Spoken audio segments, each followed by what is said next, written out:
Hello everyone. तो ये है 30 important questions on arithmetic progression जो कि आपके सीबीएसई के टर्म 2 में है। पूरा डिस्क्रिप्टिव है, पूरा समझेंगे हम। आज जो है पार्ट 1 है जिसमें 14 क्वेश्चंस होंगे और नेक्स्ट वाले पार्ट में आपका बाकी 16 क्वेश्चंस होगा। आज जो है वो टर्म पे होगा ज्यादातर क्वेश्चन सारा, और इसके बाद वाला जो पार्ट होगा उसमें सम ऑफ एपी पे। यहाँ पर वो nth टर्म वाला फॉर्मूला से और वहां होगा आपके सम वाले फॉर्मूला से। तो टर्म वाला फॉर्मूला होता क्या है, एपी होता क्या है, थोड़ा एक क्विक रिवीजन हम लोग कर लेते हैं। तो कोई भी ऐसा टर्म ए प्लस डी एक सेम नंबर ऐड होता जाए तो ये क्या कहलाता था, एपी। ठीक है, मतलब 3, 7, 11, 15, तो ये सब में सेम नंबर ऐड हो रहा है। या फिर मैं बोलूँ अगर हर टर्म और उसके पिछले वाले टर्म का जो डिफरेंस है वो कॉमन है, जिसको हम कॉमन डिफरेंस भी बोलते हैं, डी से डिनोट करते हैं, तो ये अगर सेम है तो ये सिर्फ कहते हैं एपी में है ये। और इसके nth टर्म का फॉर्मूला क्या होता है, टी एन, कहीं पे ए एन से लिखा होता है, A plus N minus one D. A plus N minus one D, D हो गया आपका कॉमन डिफरेंस, एन हो गया नंबर ऑफ टर्म, और ए है फर्स्ट टर्म। ठीक है, अभी आते हैं पहले क्वेश्चन पे। So, which term of the AP 5, 9, 13 is 81? तो आपका पहला टर्म जो है वो दिया हुआ है, पहला टर्म 5 दिया हुआ है, और आप कॉमन डिफरेंस भी निकाल सकते हो। पहला वाला टर्म तो 5 है, डी का वैल्यू हो गया 9 माइनस 4, सॉरी 9 माइनस 5, ये हो गया आपका डी का वैल्यू 4। अब ए एन जो है, ए एन वो दिया हुआ है, ए एन बोलो टी एन बोलो एक ही चीज है, हाँ। तो ए एन तो 81 है, तो यहाँ लिखते हैं हम 81 is equal to 5 plus N minus one D, D का वैल्यू क्या है 4। ये वाला फॉर्मूला हमने यूज किया है, A N A plus N minus one D. ठीक है, क्योंकि यहाँ पे पूछा था विच टर्म इज 81, तो मान लेते हैं nth टर्म जो है वो 81 है, लिख भी लेना। Let the nth term of given AP is 81। ठीक है, तो अब क्या, 81 minus 5 is equal to n minus one into 4, या फिर इस तरफ लिख लेते हैं n minus one into 4 is equal to 76, n minus one is equal to 76 by 4 मतलब कि 19, तो n हो गया 19 प्लस 1 और n इक्वल टू 20। ठीक है, नेक्स्ट क्वेश्चन देखते हैं, which term of AP 3, 15, 27 will be 120 more than its 21st term। तो पहला बात तो ये है कि इसका 21st टर्म क्या होगा, और फिर देखना है कि 120 इससे ज्यादा कौन सा टर्म होगा। तो मान लेते हैं an मतलब कि nth term, net nth term of this AP is 120 more than 21st term. ठीक है, तो इसमें हम क्या करेंगे, ये वाला चीज में यहाँ पर an जो है ये 120 more than the 21st term, इसका पहला टर्म क्या है 3 है, तो 3 प्लस 21st टर्म बोला है, तो 21 माइनस 20, और यहाँ पे डी के लिए क्या है, यहाँ से डी क्या मिल रहा है हमको, ए का वैल्यू मिला है 3 और डी का वैल्यू हम लोग को मिला है यहाँ पर 15 माइनस 3 जो कि है 12। तो यहाँ ये डाल देंगे 12। ये पूरा वाला चीज जो दिख रहा है ना, ये पूरा ये क्या है, ये मेरा A21 है। अच्छा, ए एन के लिए क्या हो जाएगा, A plus N minus one D, D का वैल्यू तो 12 है और इसका भी वैल्यू डाल ही देते हैं, ए का भी वैल्यू डाल देते हैं, ए क्या है 3 है, ए हो गया 3 और डी का वैल्यू है आपका 12, तो 120 प्लस 3 प्लस 20 इंटू 12 ना, ये हो गया 3 इधर भी है और 3 इधर भी, तो इसको कैंसिल कर देते हैं। यहाँ n माइनस वन इंटू 12 है, इस ये यहाँ पे 20 इंटू 12 है और ये हो गया यानी 20 इंटू 12 240 और 120 यानी 360। So n minus one is equal to 360, तो 20 इंटू 12 क्या था 240 और 120 ऐड कर दिया 360। अब ये डिवाइड हुआ, यहाँ ये हो गया 30, So n is equal to 31. So 31st term of the AP will be 120 more than the 21st term. और ऐसे भी समझना ये 21st टर्म था, यहाँ पे 12 है, तो 10 इंटू 12 हो गया 120, यानी इससे ज्यादा और 10 टर्म, यानी 21st है तो 31st टर्म। ठीक है ना। थर्ड सम पे चलते हैं। Find the sixth term from the end. तो देखो इसका दो तरीका हो सकता है, एक तो हम एल को ही ए समझ लें और इधर से आ जाए डी को उल्टा ले लें हम लोग, एक तो ये तरीका हो सकता है। ठीक है, और या फिर एक कन्वेंशनल मेथड में हम पहले ये समझ लें कि यहाँ टोटल नंबर ऑफ टर्म्स कितने हैं। ठीक है, तो ये हम समझ लेते हैं टोटल नंबर ऑफ टर्म्स इसमें कितना है। तो ए का वैल्यू है 5, डी का वैल्यू हो गया यहाँ पर 2 माइनस 5 यानी कि -3, और ए एन जो है, या ए एन ही लिख लेते हैं, चलो लास्ट टर्म भी बोल सकते थे। तो -31 इज इक्वल टू, ए तो है 5, n-1, डी का वैल्यू है -3।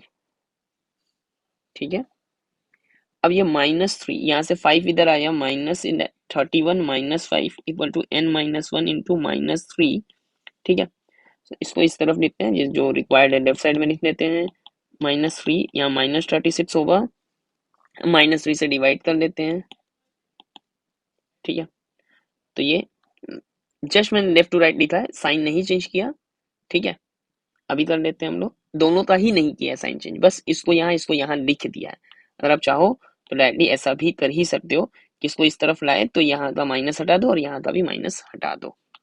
ठीक है, तो ये हो गया 36 divided by 3। So n-1 is equal to 12 और n equal to 13।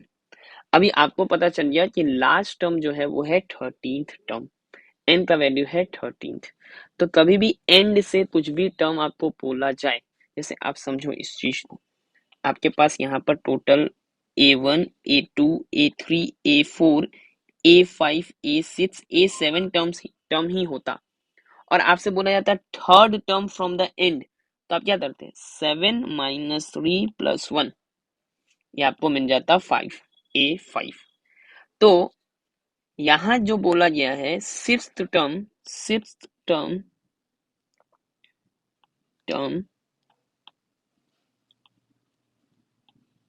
from end is 13 - 6 + 1, eighth term from beginning से ये सिक्स्थ टर्म पे, सॉरी एट्थ टर्म पे आ जाएगा। तो A8 क्या हो जाएगा, A8 जो है वो हो गया आपका, आ गया पहला टर्म क्या था, A था अपना 5, तो 5 प्लस यहाँ पर 8 - 1, और D का वैल्यू कितना है, D का वैल्यू आया था अपना -3। ठीक है, सो 5 + 7 इंटू -3, सो 5 - 21 यानी कि -16। ये हो गया eighth term from the beginning या फिर sixth term from the end. एक और तरीका हो सकता है, और अल्टरनेटिव मेथड इस तरह देखते हैं, आपको जो लास्ट टर्म मिला है ना उसी को आप फर्स्ट समझना, मतलब जो आपको लास्ट टर्म मिला है उसी को फर्स्ट टर्म की तरह ट्रीट करो, -31। और दूसरा, इस सीरीज का कॉमन डिफरेंस जो है वो यहां से जाते हैं तो हम ऐड करते हुए जा रहे हैं, तो उल्टा आएंगे तो सब्ट्रैक्ट करके आना होगा। तो इसका अगर -3 है तो इस सीरीज के लिए हम ले लेते हैं 3, हम बस उस सीरीज को ही उल्टा ले रहे हैं, एंड से स्टार्ट कर रहे हैं, और यहाँ पे n का वैल्यू है 6। तो यहाँ अगर हम देखेंगे ए नहीं लिखते हैं, सीरीज दूसरा हो चुका है, तो कैपिटल ए से लिख देते हैं, A6 इज ए यानी कि -31 प्लस n-1 यानी कि 5, और d का वैल्यू है 3, -31 + 15 इक्वल टू -16। तो डायरेक्ट आप ऐसे भी आंसर निकाल सकते हो, लेकिन ये है आपका कन्वेंशनल मेथड। ठीक है, अभी ये for what value of k are the numbers x, 2x + k and 3x + 6 3 consecutive terms of an AP. तो देखो कोई भी 3 टर्म एपी में हो, ए बी सी अगर एपी में होता है, ठीक है, ए बी और सी एपी में कब होता है, ए बी सी अगर एपी में होता है तो twice of B is equal to A plus C. यह है condition 3 terms are in AP का। तो यहां भी वही होगा, twice of 2x plus k is equal to 3x plus 6 plus x. So it is 4x plus 6 and 4x plus 2k. तो 4x and 4x तो cancel, 2k equal to 6 और k equal to 3, ठीक है, 6 divided by 2 यानी कि 3। So k का value 3 होने पे ये टर्म्स जो है वो AB में हो जाएगा, ठीक है।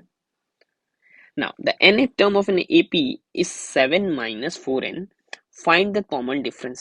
तो देखो एक तो हम डायरेक्ट मेथड भी जानते हैं, कभी भी ऐसा टर्म में लिखा हुआ रहे ना ए एन प्लस बी, तो जो फर्स्ट टर्म है वो हो जाता है ए प्लस बी और जो कॉमन डिफरेंस है वो हो जाता है ए, मतलब एन के साथ जो मल्टीप्लाइड है। तो यहाँ -4 हो जाएगा आंसर कॉमन डिफरेंस। बट इसको बनाएंगे कैसे वो देख लेते हैं, ठीक है। तो अभी तो ये देख लिया कि ये डायरेक्ट आंसर कैसे आएगा, अब बनाएंगे कैसे वो देख लेते हैं हम लोग। तो यहाँ पर ए एन का वैल्यू जो है वो है 7 माइनस 4n। तो यहाँ पर a1 का वैल्यू क्या हो जाएगा, 7 माइनस 4 इंटू 1, यानी a1 हो गया 7 माइनस 4 या a1 हो गया 3। अब a2 का वैल्यू देख लेते हैं, a2 यानी सेकेंड टर्म, तो ये हो गया 7 माइनस 4 और ये 2, n का वैल्यू 2, तो 7 माइनस 8 यानी कि -1। और d होता है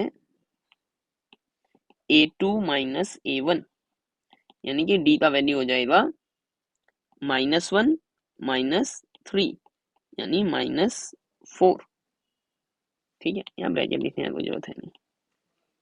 तो कॉमन डिफरेंस ऐसे बनाने के लिए तो ऐसे, और ये डायरेक्ट ऐसे आंसर भी निकाल सकते हो, ठीक है।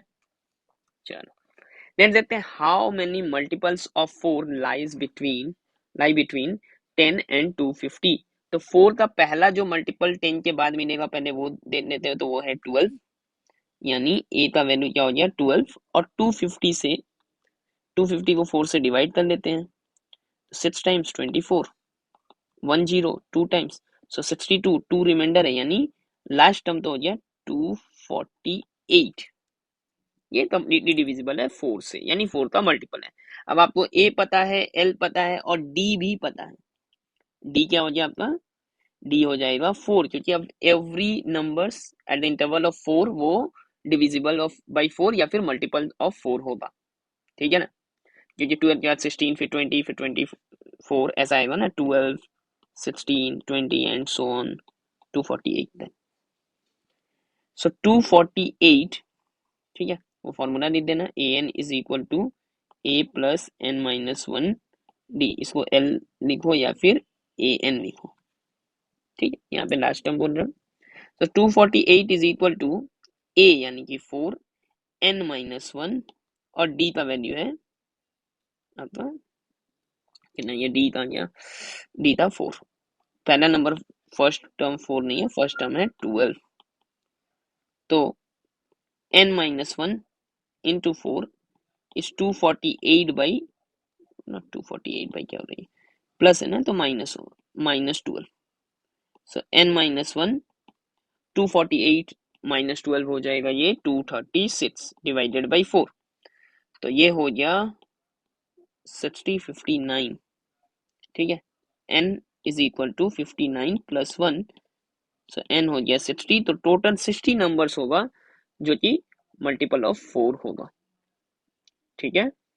60 नंबर्स होंगे इसके बीच में जो मल्टीपल ऑफ 4 होंगे, वो बाद में आप ऐसे यहाँ पे लिख दोगे, 60 numbers are multiples of 4 lie between 10 and 250। now यहाँ पर है find the middle term of the AP। तो पहला बात है मिडिल टर्म जानने के लिए आपको नंबर ऑफ टर्म चाहिए। तो नंबर ऑफ टर्म यानी a plus N minus 1d, बार बार चेंज करना पड़ा इसलिए a n वाला वैल्यू को हम इस तरफ लिख देते हैं। तो a हो गया ये 10, n माइनस वन, ए का वैल्यू तो 10 है, डी का वैल्यू है कितना 7 माइनस 10, यानी डी का वैल्यू हो गया -3, तो ये -3 और ए एन का वैल्यू है -62, लास्ट टर्म जो है। सो n माइनस वन -3 -62 -10 यानी -72, n minus one -3, so n minus one -72 by -3, ये हो गया आपका 24, और ये हो गया +1 -1 उधर जाके +1, तो 25 टोटल टर्म्स हो गए। अब देखो जब भी मिडिल टर्म हम निकालते हैं तो अगर इवेंट नंबर ऑफ टर्म्स होंगे तो 2 मिडिल टर्म होगा, और ऑड नंबर ऑफ टर्म्स होंगे तो 1 मिडिल टर्म होगा। कभी भी अगर आप देखोगे नंबर ऑफ टर्म में इवेंट टर्म्स होगा, इवेंट रहेगा नंबर ऑफ टर्म, तो 2 मिडिल टर्म होगा, एक होगा n/2 और एक होगा n/2 + 1, और अगर ऑड है तो सीधा एक ही होगा, और वो होगा n+1/2, तो n है 25, तो मिडिल टर्म क्या हो जाएगा 25 + 1/2 या फिर 13th, तो इसका 13th टर्म निकाल लेते हैं हम लोग। A13 इज इक्वल टू, पहला टर्म क्या है, ये फर्स्ट टर्म क्या है इसका 10, सो 10 + 12, डी का वैल्यू है माइनस, या डी का वैल्यू -3, इसको मैंने पूरा नहीं लिखा, 13 - 1 12, तो ये -36, तो ये हो गया -26, तो -26 जो है वो इसका मिडिल टर्म हो गया। ठीक है, हाफ डन है मिडिल टर्म, और ये क्वेश्चन भी अपना मिडिल में ही था। ठीक है ना, ऐसे 14th क्वेश्चन है, तो 7th और 8th दोनों क्वेश्चन ही मिडिल में हुआ, उसको अब हम देखते हैं। ठीक है, तब इस क्वेश्चन को देखते हैं। The sum of 3 terms in AP is 33 and their product is 1155, find the terms. तो यहाँ ऐसा भी क्वेश्चन हो सकता था कि फर्स्ट एंड थर्ड टर्म का प्रोडक्ट दिया हो, तो आपको कभी भी 3 टर्म्स इन एपी लेना होगा, आप लोग ए माइनस डी, ए और ए प्लस डी। अब इन तीनों को अगर हम ऐड करेंगे तो क्या होगा कि एक डी वाला टर्म कैंसिल हो जाएगा, इसलिए इस तरह से दिया जाता है। 5 टर्म्स होता तो ए माइनस टू डी, ए माइनस डी, ऐसा करके लेते हैं हम लोग। मतलब 5 टर्म्स होता तो ए minus two D, A minus D, A plus D, A plus two D. 4 terms होता है तो ए माइनस थ्री डी, ए माइनस डी, इस तरह से ले लेते हैं। जैसे भी ऐड करके आपका वो ए रह जाए, डी कैंसिल हो जाए। तो 3 टर्म्स के लिए हम ऐसा नहीं, ठीक है। यहाँ अगर 5 टर्म्स होता तो ऐसा करते, ठीक है। तो अब देखो इसको अगर हम ऐड कर देते हैं इन तीनों को, तो a minus D plus A and a plus D, ये ऐड होके क्या हो जाएगा 33, ठीक है ना। तो ये 3a हो गया 33, a हो गया हमारा 11। तो इस जगह से हमें क्या पता चल रहा है कि नंबर्स जो है वो क्या है 11 minus D, 11 and 11 plus D. अगर हम इसका प्रोडक्ट करें तो इसका प्रोडक्ट क्या दिया हुआ है 1155, तो प्रोडक्ट करते हैं 11 minus D, 11 and 11 plus D is equal to 1155। तो ये a माइनस बी और a प्लस बी वाला फॉर्मूला, मतलब a square minus B square, 11 square minus D square, और यहाँ 1155, ये 11 हम 11 से यहाँ डिवाइड कर देंगे, ठीक है। 11 से जैसे डिवाइड करेंगे तो ये हो जाएगा अपना 105, ये हो गया है 121 माइनस डी स्क्वायर 105। अब डी स्क्वायर जो है वो हो जाएगा 100 के, या इसी तरफ रख लेते हैं, minus D square is equal to 105 minus 121 minus D square equal to -16, D square is 16। अब डी का वैल्यू या तो +4 या -4। जब डी का वैल्यू आप +4 लोगे तो आपका टर्म्स हो जाएगा, ए तो है 11, तो 11 माइनस ये 7 हो गया और ये 15 हो गया। और जब डी का वैल्यू -4 लोगे तो टर्म्स क्या हो जाएगा, डी का वैल्यू -4 लेने से यहाँ 11, ये 15 और ये 7। देखो ये दोनों आपको लग रहा होगा तीनों नंबर सेम है, बट ये दोनों सीरीज अलग हो जाएगा, क्योंकि इसके बाद वाला टर्म कुछ और हो जाएगा, इसके बाद वाला टर्म कुछ और हो जाएगा। तो ऐसा 2 तरह का टर्म हो सकता है जिनका सम जो है वो 33 हो और नंबर्स का प्रोडक्ट 1155 हो। ऐसा टाइप का भी क्वेश्चन आपको मिल सकता है, सारा टाइप कवर हो जाएगा आपका, ठीक है ना। क्वेश्चन नंबर 9 देखते हैं, find the value of n for which the nth term of two APs are equal. अब दो एपी पे आते हैं, तो दो एपी, फर्स्ट वाला एपी जो है उसका फर्स्ट टर्म क्या है, फर्स्ट वाला एपी का फर्स्ट टर्म हम इस तरह से लिख लेते हैं, ये 9 हो गया, और इसका कॉमन डिफरेंस जो है डी वो हो जाएगा 7 माइनस 9 यानी कि -2, और nth टर्म तो अभी निकालेंगे हम लोग, ये लिख ही देता हूं मैं, an जो है वो क्या हो गया 9, मतलब क्या होता है a plus N minus one D, n-1 और d का वैल्यू -2, तो 9 -2n प्लस 2 या फिर 11 -2n। सेकेंड वाला को कैपिटल ए से दिखाते हैं, तो ये फर्स्ट टर्म हो गया 15, डी भी कैपिटल रख लेते हैं, तो डी हो गया 12 माइनस 15 यानी कि -3। अब देख लो आप ए एन, क्योंकि दोनों का क्या बोला गया है, एन टर्म दोनों का सेम होने वाला है, तो यहाँ पे 15 प्लस n-1 और d का वैल्यू -3 यानी 15 -3n प्लस 3, सो 18 -3n। अब यहाँ क्या है, हमें पता है कि according to problem an is equal to capital N, so 11 minus 2n is equal to 18 minus 3n। तब 3n अगर इधर ले आते हैं तो ऐड हो जाएगा ना, यहाँ से इस तरफ आ गया तो ये 2n 18, ये 11 राइट साइड आ गया 11, तो ये हो गया प्लस 7 और n हो गया 3n माइनस 2n।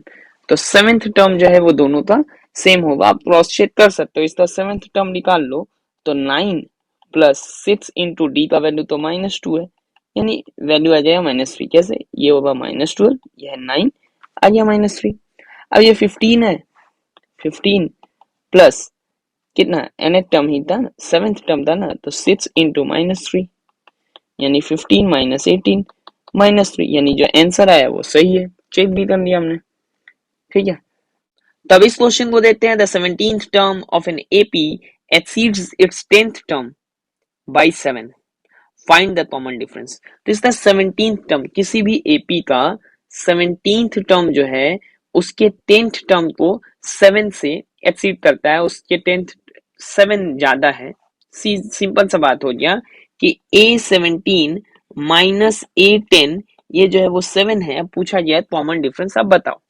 तो A17 को हम क्या लिख सकते हैं, A प्लस 17 माइनस 1D, ये लिख सकते हैं ना an वाला फॉर्मूला से, 17 माइनस 1D, और माइनस में a प्लस 10 माइनस 1D, तो ये हो गया a प्लस 16D माइनस ये minus a minus 9D is equal to 7, a और a तो कैंसिल, ये हो गया आपका 7D इज इक्वल टू 7 और d इज इक्वल टू 1, तो ये d हो जाएगा, पूरा ही लिख देते हैं 7/7, तो d हो गया, d आपका हो जाएगा 1, ठीक है। चलो तो 10 क्वेश्चन हो चुका है और 4 क्वेश्चन। तो अब इस क्वेश्चन को देख लेते हैं, find 31st term of an AP whose 11th term is 38 and 16th term is 73।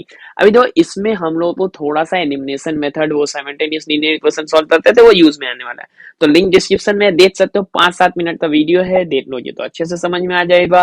अगर आता है तो फिर देखने की जरूरत नहीं, यहीं पे बने रहना है। तो find 31st term of an AP whose 11th term is 38 and 16th term is 73। तो सबसे पहला तो हमें वो फॉर्मूला एक बार लिख भी देता हूं, मैं बहुत देर से लिख देता हूं एक बार, और इतने देर से देख रहे हो तो दिमाग में बैठ ही गया होगा, a plus N minus 1D। तो यहाँ पर जब आपका आपको फर्स्ट टर्म नहीं पता है, कॉमन डिफरेंस नहीं पता है, आप लिख लो ये let the first term be a and common difference be d, ठीक है। तो 11th टर्म क्या हो जाएगा, a प्लस 11 माइनस 1D, ठीक है, यह है 38, यानी a plus 38D, not 38D, sorry, 11 minus 1 10D is equal to 38 और अभी 16th टर्म चाहिए तो a प्लस 16 यानी 16 माइनस 1 कर देता हूँ ये और ये वैल्यू क्या है 73 यानी a plus 15d is equal to 73। अब जरा इक्वेशन वाइज इसे लिखते हैं हम लोग a plus 10d is equal to 38 ये हो गया इक्वेशन 1 ये a प्लस 15d हो गया 73 equation 2 equation 1 minus equation 2 equation 1 minus equation 2 gives ये कैंसिल हो जाएगा ये माइनस करेंगे तो माइनस 5d और यहाँ माइनस करेंगे तो देखते हैं क्या हो जाता है 5 है ना माइनस तो आएगा ही 25 हाँ 5 ऐड किया तो 43 नहीं 35 तो d का वैल्यू हो गया माइनस 35 बाई माइनस 5 तो d हो गया अपना 7। अब d का वैल्यू किसी में भी पुट कर देंगे putting the value of d in equation आप पूरा लिखना ऐसा इक्वेशन 1 ये अब इक्वेशन 1 में डाल रहे हो इसमें डाल रहे हो तो a plus 10d a plus 10 पहले लिखते हैं मैंने a प्लस 10 d का वैल्यू है 7 इज इक्वल टू कितना था ये 38 so a plus 70 is equal to 38 so a is equal to 38 minus 70 ये हो गया आपका माइनस 32। अब आपको पूछा गया है कौन सा टर्म आपको निकालना है 73rd क्या 31st टर्म तो 31st टर्म निकालने के लिए आपको क्या लिखना है a 31 ये जो होगा a प्लस 31 माइनस 1 d अब a का वैल्यू आपका आया है माइनस 32 प्लस यहाँ 30 और d का वैल्यू है 7 तो माइनस 32 प्लस 210 ये हो गया आपका 178। ठीक है तो अब इस क्वेश्चन को देख लेते हैं AP consist of 50 terms of which third term is 12 and last term is 106 find 29th term यहाँ भी वही है तो थोड़ा वो एप्लीकेशन आएगा ही बट देखो 50 टर्म्स है लास्ट टर्म बोला है या 50th टर्म बोले एक ही बात तो है तो A50 आपका गिवन है 106 और ये A3 जो है वो है 12 और A29 आपसे पूछा गया है तो a 50th टर्म यानी a plus 50 minus 1d is equal to 106 यानी a plus 49d is equal to 106 ये आपका हो जाए इक्वेशन 1। a3 के लिए a plus 3 minus 1d is equal to 12 a plus 2d is equal to 12 ये equation 2 लिख लेते हैं एक साथ हम लोग a plus 49d is equal to 106 ये हो गया और a plus 2d is equal to 12 ये इक्वेशन 2। अब फिर वही काम करना है इक्वेशन 1 माइनस इक्वेशन 2 तो ये खत्म ये 47d यहाँ माइनस हुआ तो 94 तो d का वैल्यू हो गया 94 बाई 47 या फिर 2। अब वही काम करेंगे putting the value of d in equation यहाँ पे 2 पे डाल देते हैं तो a प्लस 2d d के जगह पे 2 वैल्यू है 12 सो a प्लस 4 इक्वल टू 12 तो a का वैल्यू हो गया 12 माइनस 4 या a हो गया 8 तो अपना AP क्या है 8 10 12 ऐसा है हमसे पूछा गया कौन सा term 29th term A29 a plus 29 minus 1d a जो है वो 8 है d का वैल्यू 2 है वो पुट कर देते हैं तो a प्लस 56 28 इंटू 2 56 ये हो गया अपना 64 तो 29th टर्म जो है वो हो गया 64।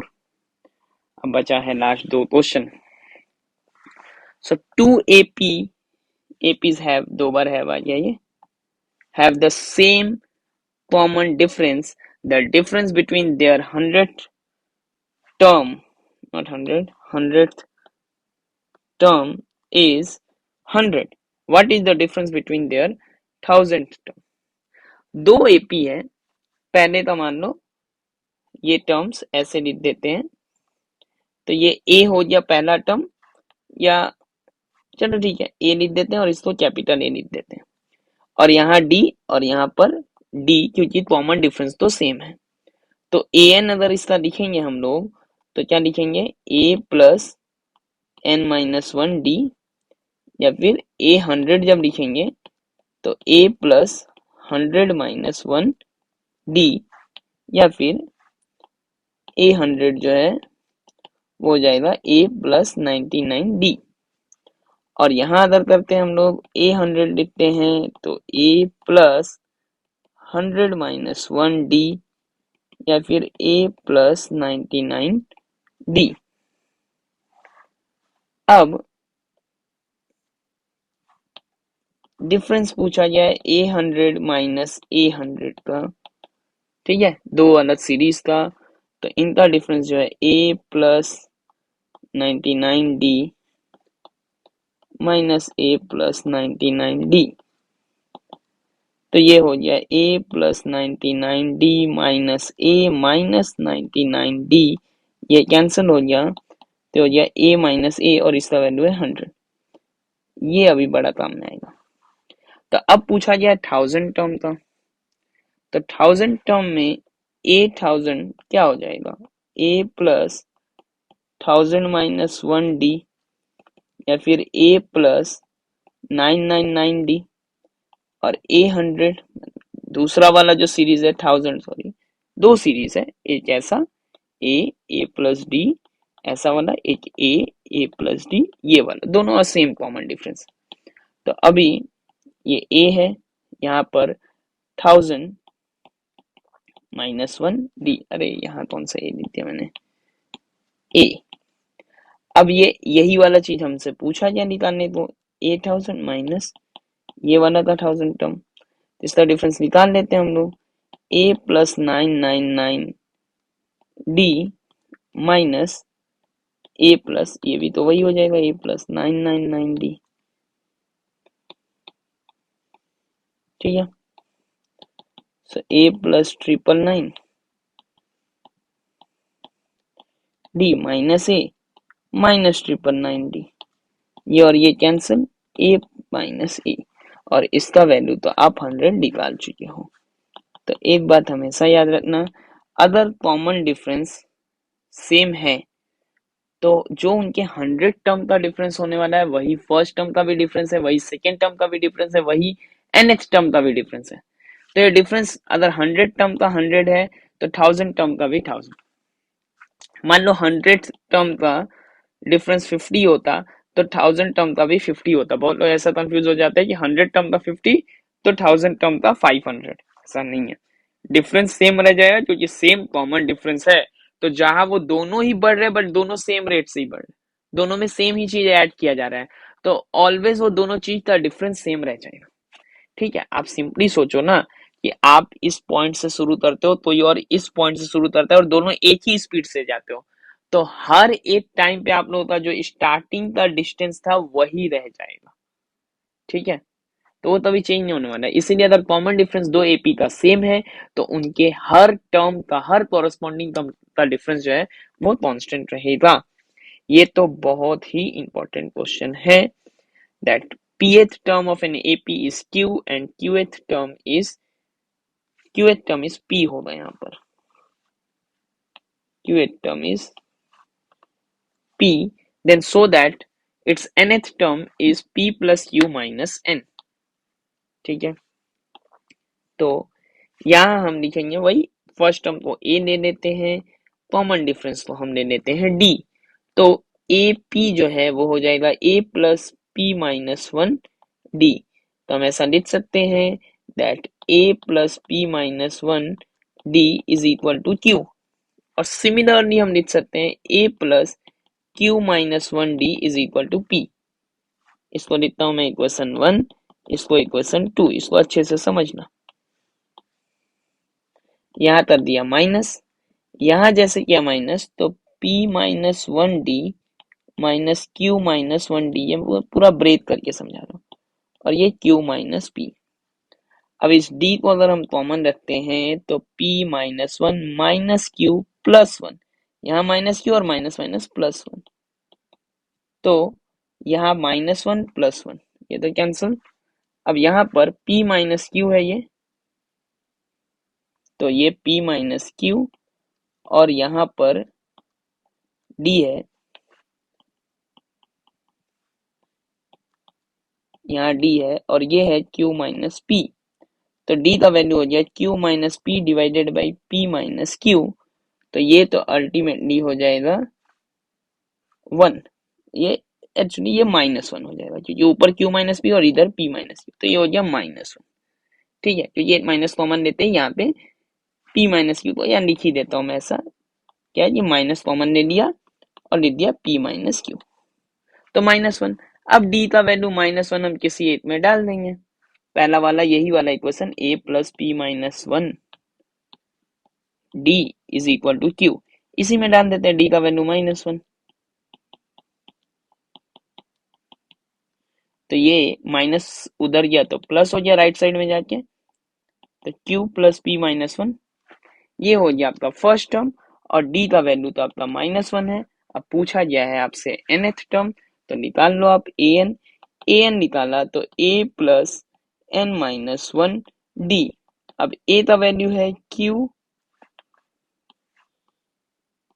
प्लस p माइनस वन, और इसका है n minus one into minus one, so q plus p minus one plus n minus, plus n कहाँ से, यहाँ माइनस वन से मल्टीप्लाई हुआ माइनस n प्लस वन, तो ये cancel, q plus p minus one n, या फिर ऐसा लिख लो p plus q minus n, एक ही बात है, p plus q minus n।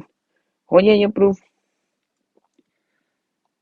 तो यहाँ देखो हमने 14 क्वेश्चंस कंप्लीट कर लिया है। नेक्स्ट ये में हम लोग देखेंगे आपका नेक्स्ट 16 क्वेश्चन। अभी आपको एक क्वेश्चन है कि pth टर्म अगर q है और qth टर्म अगर p है तो p प्लस qth टर्म क्या होगा, ये कमेंट में आपको बताना है आंसर। ठीक है, pth term q, qth term p, तो p प्लस qth टर्म क्या होगा। ठीक है ना, और वीडियो अच्छा लगा है तो ज्यादा से ज्यादा लोगों में शेयर कर दो।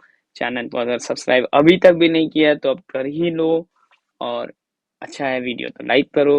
और ऐसा पूरा वीडियो आने वाला है आपके टर्म टू का। टर्म वन में आपने देखा ही था, बहुत सारा क्वेश्चन एग्जाम में आया था, जो रैपिड रिवीजन था वो भी आएगा। तो ज्यादा से ज्यादा शेयर करते रहे और बने रहे। चलो, थैंक यू।